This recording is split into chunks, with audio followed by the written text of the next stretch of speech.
ఎందుకు మేము ఆడుకుంటాం అంత వెనక్కిపోయినా మీ గురించి 2 మాటలు చెప్తే అయ్యో ముందరకు వచ్చేసేయండి అబ్బా, ముందరకు వచ్చేయండి. రండమ్మా. ఏమి తినాలి, ఎలా ఉండాలి, ఆరోగ్యంగా ఎలా ఉండాలి అనే టెక్నిక్ ప్రకృతి ప్రసాద్ గారు ఎంతోమందికి మంచి చిట్కాలు, షుగరు, బీపీలు, టెన్షన్స్, బ్లడ్ ప్రెషర్లు అన్నీ ఆయన చెప్పిన చిట్కాలకు ఎంతోమంది ఫాలోవర్స్ అయ్యారు. ఇక్కడ మదనపల్లిలో 70 ఎకరాల ఫామ్, మంచి అద్భుతమైన ఆర్గానిక్ అన్నీ నడుపుతూ మేము స్వయంగా చూసామన్నమాట. అందుకని ఆయన మాటలు, అద్భుతమైన మాటలని మీరు అందరినీ మీ జీవితాలు ఉపయోగపెడతాయని మనస్ఫూర్తి కోరుకున్నాం. Okay, thank you. మాట్లాడు ప్రసాద్ గారు మాట్లాడు. ఇట్లా మాట్లాడితే బాగుందా, దీంతో మాట్లాడితే బాగుందా? వెనకాల మైక్ బాగుందా, మైక్ లేకుండా బాగుందా? మైకేనా? ఓకే సార్, కూర్చోండి గురుగారు. నిలబడుకుంటే బాగుంది పని. నేను టేబుల్ తీసేస్తే టేబుల్ తీసేది పక్కన హ్యాపీగా మాట్లాడు. దాని పాటు కాదు, కూర్చోండి.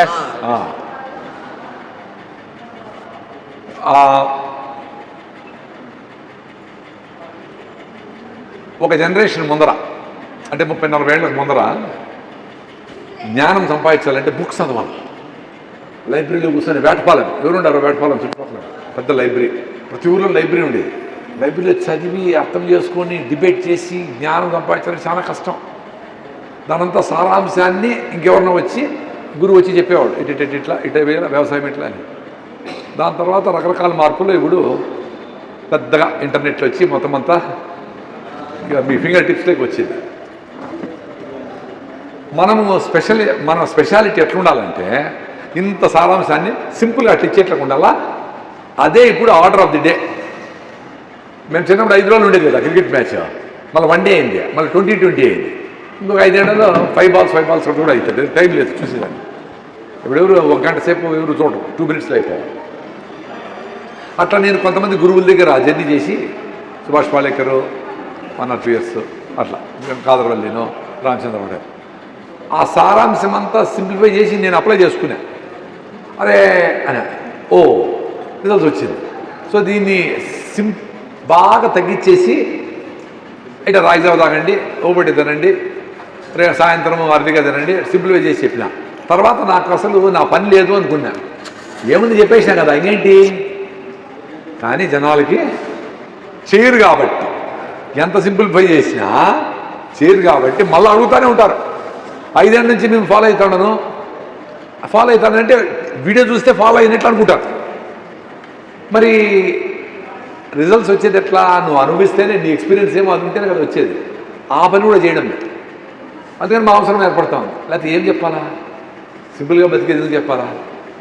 ఓ పూట తినేసి రైట్ ఫుడ్, ప్రతిరోజు కొన్ని గంటలు పని చేస్తా, ఆ పనిలో ఆనందాన్ని పొందుతా. సింపుల్గా చిన్న పనులు చేస్తే నీ మైండ్ హ్యాపీగా ఉంటుంది. పనిలోనే ఆనందం లేదు. పెద్దవాళ్ళు చూడండి, ఖాళీగా ఉండరు, ఏదో పల్లీలు తెచ్చుకుంటారు, ఉలుస్తూ ఉంటారు, దారం చుడతారు, అక్కడ పెడతారు, ఏదో పని చేస్తాం. అట్లా చిన్న పనులు చేసుకొని హ్యాపీగా ఉండేదానికి పాసిబిలిటీ ఉంది. మనము చాలా పెద్ద టార్గెట్ పెట్టుకుంటాం. నేచర్ క్యూర్ పెట్టాలా మేము కూడా అనుకుంటాం ఎన్నో ఏళ్ళ నుంచి. ఓల్డ్ ఏజ్ హోమ్ కట్టాలా, గుడి కట్టాలా, ఏదో అనుకుంటూ ఉంటాం. ఈ చిన్న పనులు ఉంటాయి చూడు, మీ ఆవు గెడ్డేసేది మర్చిపోతారు, మీ భార్య చెప్పిన చిన్న పనులు చేసి అవన్నీ నెగ్లెక్ట్ చేసి ఆఫీస్లో ప్రమోషన్ రాలేదనో, కొడుకు కోడలు ఏదో 100 కారణాలు పెట్టుకొని ఇప్పుడు జరుగుతూ ఉండే ప్రజెన్స్కి దూరం వెళ్ళిపోతూ ఉంటాం. అది గమనించుకునేదే రమణతత్వం. ఓషో చెప్పేది, జిడ్డుగా అదే చెప్పేది. ఇప్పుడు ప్రజెన్స్లో ఉండడమే బెస్ట్ ఫిలాసఫీ, దానికంటే మించింది ఏం లేదు. సో నేను అసిడిటీతో అల్సర్లతో బాధపడినప్పుడు, మందులు ఇచ్చినప్పుడు, ఎండోస్కోపీలు చేసినప్పుడు ఏం బోలా. రాగి ముద్ద తిన్నప్పుడు కంఫర్టబుల్గా ఉన్నట్లు ఆలోచించి రైస్ నీళ్ళు పారేసి రాగి ముద్ద తిని రాగి జావా ఇంకా ఈజీగా ఉండాలంటే, అసిడిటీ అల్సర్ వచ్చిందంటే కారణం ఏంటి? మనం దెబ్బలు కింద పడితే మనకు చర్మం గీసుకొని పోయినట్లు లోపల మనకుండే పొర మ్యూకస్ మెంబ్రేన్ పెట్టదు, మ్యూకస్ మెంబ్రేన్ డ్యామేజ్ అయితే మనకు గ్యాస్ట్రిక్ ట్రబుల్, అల్సర్లు, అసిడిటీలు వస్తాం. సో యాసిడ్ రాకముందనే నీ పొట్టలో ఆల్కలైన్ వస్తూ ఉండాలి. అదే రాగిజావ. రాగిజావ ఎట్లా చేసుకోవాలా? రాగి పిండిని చన్నీళ్ళలో కలిపేసి వేడి నీళ్ళలో పోసి తిప్పితే రాగిజావ రెడీ, అంతే. దానికి గూగుల్ చేస్తూనే ఉంటారు రాగిజావ ఎలా చేయవలసింది, ఎందుకంటే చేసే ఉద్దేశం లేదు వీడికి. నెట్లోనే కలుపుతూ ఉంటారు ఎట్లా చేయవలసి అంటే పాలు కలపల్లా వద్దా, ఎంత పిండి వేయాలా ఎంత ఎన్ని గంటలు తాగాలి, వాకింగ్ ముందర తాగాల తర్వాత తాగాలి, అన్ని డౌట్లే. సర్ది చేస్తుంది ఎవరికో తాగినప్పుడు బాగుండేదంట, ఎవడో ఫోన్ చేశాడు పొద్దున, మళ్ళీ ఆపేసాను మళ్ళీ వచ్చింది సార్. ఎందుకు ఆపేసామంటే చలికాలం తాగకూడదని ఎవరు చెప్పినారట. మీకు నవ్వు వస్తుంది కదా, నాకు నవ్వు వస్తూ ఉంటుంది, మళ్ళీ వచ్చిందండి. అట్లా మీతో మీరు లేకపోతే వచ్చే సమస్య ఇవన్నీ. మేము చెప్పేది ఏమి స్పెషల్ కాదని మాకే తెలుసు అని అనిపించి సరతానే ఉంటే ఏం చెప్పాలబ్బా. మీ మైండ్తో మీరు ఫ్రెండ్షిప్ చేస్తే అన్నీ చెప్తా ఉన్నారు. పొద్దున లేమని చెప్తుంది, రాత్రి అల్లిగా పడుకోమని చెప్తుంది. మనం ఏం చేస్తాము, అలారం పెడతాము, పొద్దున్న దీని పని అది ఆఫ్ చేస్తాం, మళ్ళీ తిట్టుకుంటా ఉంటాం రోజంతా. నువ్వు వేస్ట్ వేలో రాని 100 సార్లు అనుకుంటా ఉంటావు ప్రతివుడు. అదొక్కటిగా బయటపడితే ప్రపంచం మారిపోతుంది. నువ్వు వేస్ట్ వేలో అనుకుని నువ్వే అనుకుంటే ఎవడో వచ్చి నేను మంచి వేలో ఎట్లా అంటాడు. సో నీ శక్తి ఏముంది అనేది నీతో నీ మైండ్తో ఫ్రెండ్షిప్ చేస్తే అద్భుతాలు జరుగుతాయి. అబ్జర్వేషన్ వస్తుంది. అందరూ పెద్ద ఫిలాసఫర్లు ఏమి అయిపోలేదు, ఫస్ట్ అబ్జర్వేషన్ వస్తుంది, ఏం జరుగుతుందో తెలుస్తుంది, నీకే నవ్వు వస్తుంది. మనుషులు ఏం చేస్తారు జనరల్గా, నీకు ఇష్టం లేని పని చేసావు, ఫ్రెండ్ కోసం తాగినాను అంటాడు, భార్య కోసము ఏదో నాన్ వెజ్ తిన్నాను అంటాడు, ఇంకోటి ఏదో కోసం అంటాడు. నాకు చేయలేని ఉంది కాబట్టి నేను తాగినాను అనుకుంటే ఫస్ట్ మార్పు అదే. ఎవరి మీద వేస్తే ఎట్లా, నువ్వు తాగుతా ఉండేది తప్పు నీకే అనిపిస్తావు, నాకు అనిపించడం లే, నీకే అనిపిస్తాయి. సెకండ్ది ఏమి, ఆ ప్రాబ్లము నా వల్ల జరుగుతుంది అని అనుకోకుండా ఎదుటోడి మీద వేస్తాం, అది ఇంకా పెద్దదో. మార్పుకు నాంది ఏంది, నువ్వు రెస్పాన్సిబిలిటీ తీసుకుంటే మార్పుకి నాంది అదే ఫస్ట్ చేంజ్ కావాలి. అదొక్కటి తెలుసుకుంటే లైఫ్ బాగుంటుంది. మా అసిడిటీలు అల్సర్లు అన్నీ అట్లే పోయినాయి. నేను చేసే పని నేను చేసుకుంటా ఉండా, నేచరే నాకు సపోర్ట్ చేసి ఏం కావాలో అవన్నీ చేసి పెడతా ఉంది. నేను చిరుకురు గట్టల్ని అట్లీస్ట్ 5-6 ఏళ్ళు 7 ఏళ్ళ నుంచి సీరియస్గా అనుకుంటా ఉన్నా. దానికి కావాల్సిన డబ్బు, ఆపర్చునిటీసు, ల్యాండ్, ఇదో చిన్న ఆపర్చునిటీ వస్తే కూడా గడ్డిలాగా పట్టుకొని పోయినా, కాలా వదిలేలా, గట్టిగా దాని మీదనే ఉన్నా. తర్వాత ఇంకొంచెం ప్రాక్టికల్గా ఆలోచించి అర్థం చేసుకుంటే ఇప్పుడు జరిగేదానికి స్కోప్ ఉంది. అట్లా చిన్న ఫెయిల్యూర్కి కుంగిపోయి పోస్ట్పోన్ చేసి మన వల్ల కాదులే అనుకునేదే పెద్ద డెత్. ఒక ఏజ్లో ఇప్పుడు ఎనర్జెటిక్గా ఉంటారు యంగ్స్టర్స్, అప్పుడే అన్నీ చేయొచ్చు. అన్ఫార్చునేట్లీ రిటైర్ అయినాక చేద్దాం అనుకుంటారు. రిటైర్ అయినాక మీ చేతులు ఏముండవు, మీ తాళాలన్నీ ఎవరి దగ్గరికి పోతాయి. చిన్న అసలు ఇంట్లో నుంచి బయట పోవాలంటే కూడా ఇంట్లో పర్మిషన్ తీసుకోవాలి, చచ్చినాడు అయిపోయింది కదా ఆయన రిటైర్ అయినాం. అంత ముందు రోజు నడిచింటాడు, అప్పుడు పంపించుంటుంది ఆమె. రిటైర్ అయ్యి వచ్చినాక మళ్ళీ ఎక్కడికి పోకూడదు, జాగ్రత్త ఉంది. ఎందుకంటే పడిపోతే మళ్ళీ ఖర్చు పెట్టాలి, ఇంతవరకు సంపాదించిన ఖర్చు వస్తుంది. ఇప్పుడు పడిపోయినాక మళ్ళీ ఖర్చు కదా, జాగ్రత్తగా ఉండమాట. ఫినిష్డ్ అది. అందుకే ఎవరు ఇండివిజువల్గా వాళ్ళు బతికేది టాప్ ప్రియారిటీ. ఫ్రీడమ్ అనేది అల్టిమేట్. విచలవిడి ఫ్రీడమ్ అని కాదు, freedom to express, freedom to talk, freedom to SIT down and eat, freedom to fast, freedom to eat. ఎక్కువ తిన్నోళ్ళు ఎక్కువ తాగిన వాళ్ళు అందరూ వాళ్ళు తెలీదా ఎందుకు బాగాలేకుండా పోతాను, వాళ్ళకందరికీ తెలిసి చేసేది కరెక్ట్. సో ఆ ఫ్రీడమ్ లేని ఎంత పెద్ద ఇంటికంటే బయట వెళ్ళిపోయి పారిపోదాం ఆయన అనుకుంటా ఉంటారు. సో ఇంట్లో ఆ అట్మాస్ఫియర్ నుండి అందరూ మాట్లాడుకోవడానికి ఒక స్కోప్ ఉండింది అనుకో, సూపర్గా ఉంటుందిలా. అది చిన్నప్పటి నుంచినే రావాలి. అన్ఫార్చునేట్లీ చిన్నపిల్లలకి మనం ఇంట్లో పెద్దవాళ్ళందరూ సంపాదన చేసి పెడితే వాళ్ళు కంఫర్టబుల్ అనుకుంటాడు, బయట టీచర్లందరూ మార్కులు తెప్పించడానికి కరెక్ట్ అనుకుంటాడు.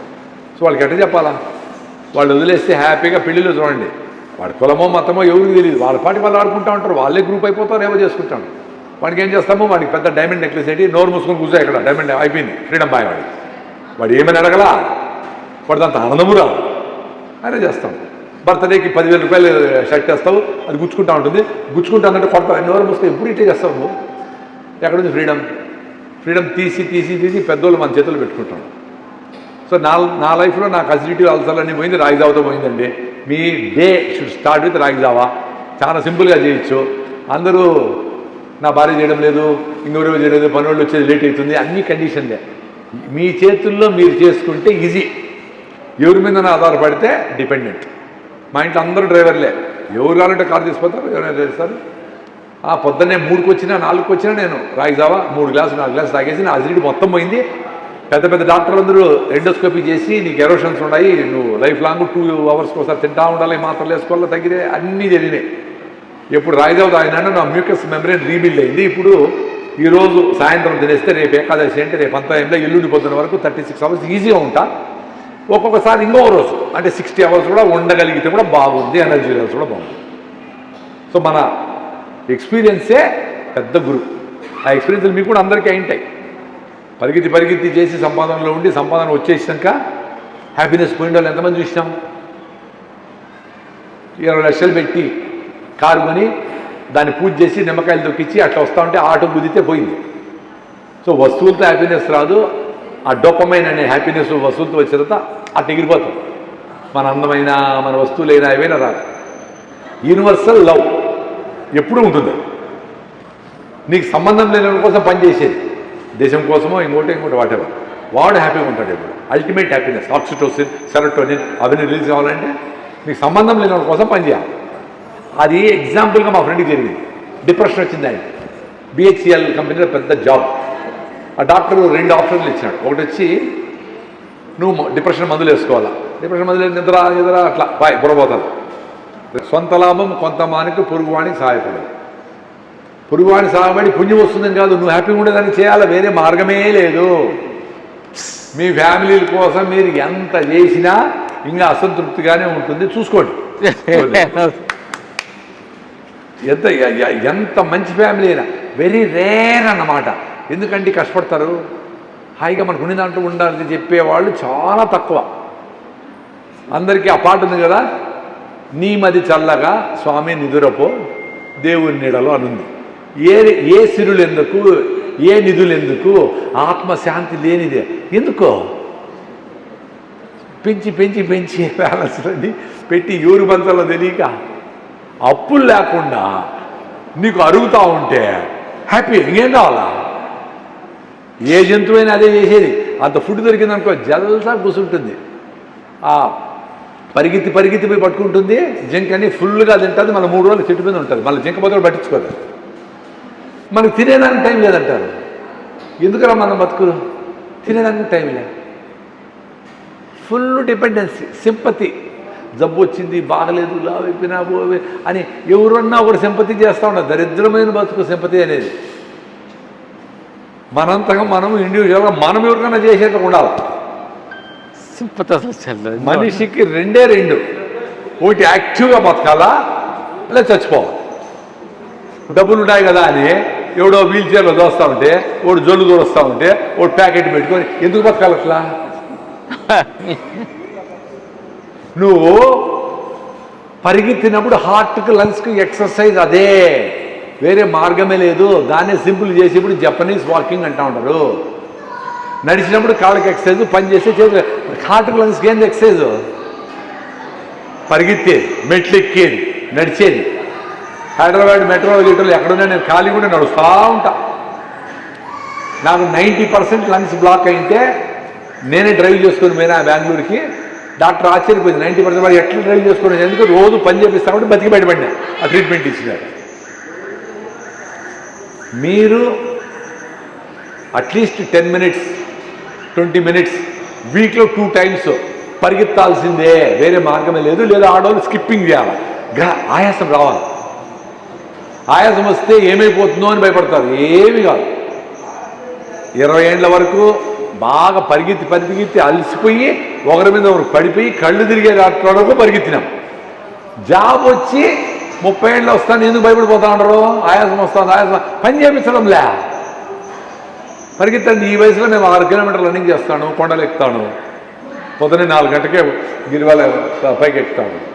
కెపాసిటీ అందరికీ ఉంది. అది పక్కన పెట్టేసినాం. సింపతి కోసం ట్రై చేస్తాం. బాగాలేకపోతే భార్య నుండి పిలిచిపోయి హాస్పిటల్ పోయి, మీ ఆయన బాగాలేదమ్మా బాగా చూసుకుంటే ఇప్పుడు ఖుషి అనమాట. లోపల ఊవెత్తు తరంగాలు వస్తూ ఉంటాయి. ఎందుకు? డాక్టర్ బాగాలేదని చెప్పినాడు కాబట్టి ఏం పని చేయాలి, కూర్చొని ఉంటే ఆ సినిమాలో చెప్తాడు దోమ కొట్టరా అని, అట్ట కొట్టించుకోవచ్చు ఇంట్లో. సో అందరికీ శక్తి ఉంది.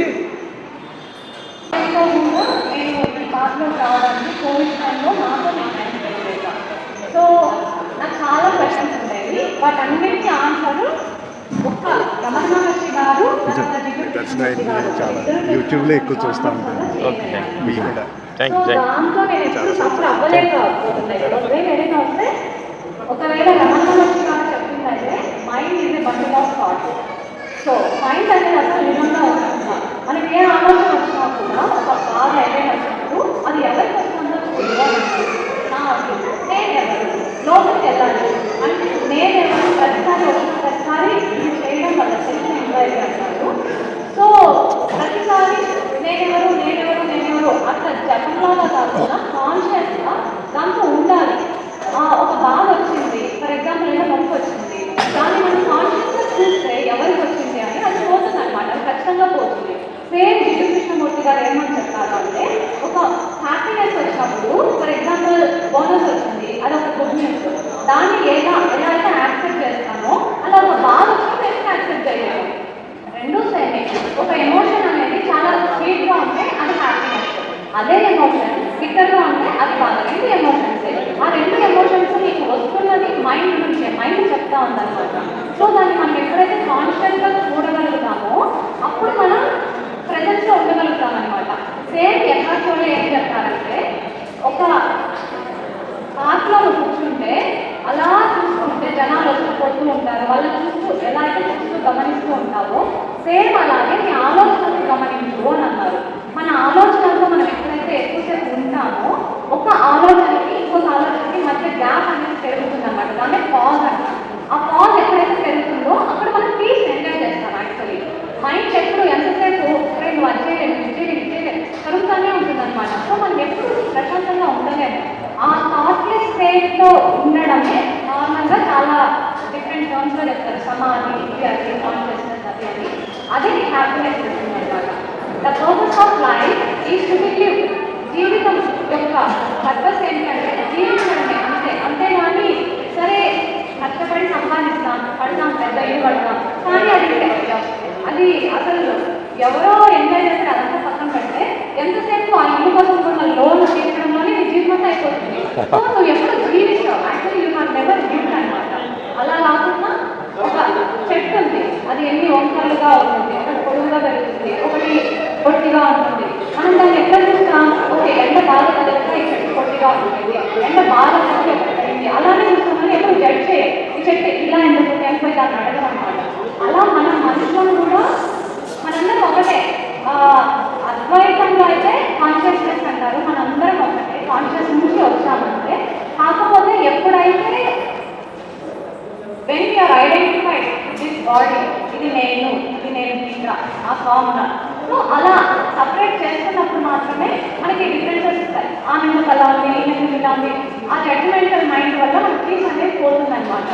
సో జిడ్డు కృష్ణమూర్తి చెప్పిన ఒక కొటేషన్ నేను చెప్పాలి, ఎందుకంటే నాకు చాలా ఇష్టమైన quotation. So the highest form of consciousness is to see the things away they are. ఎప్పుడైతే మనము ఒక వస్తువుని దానిలాగా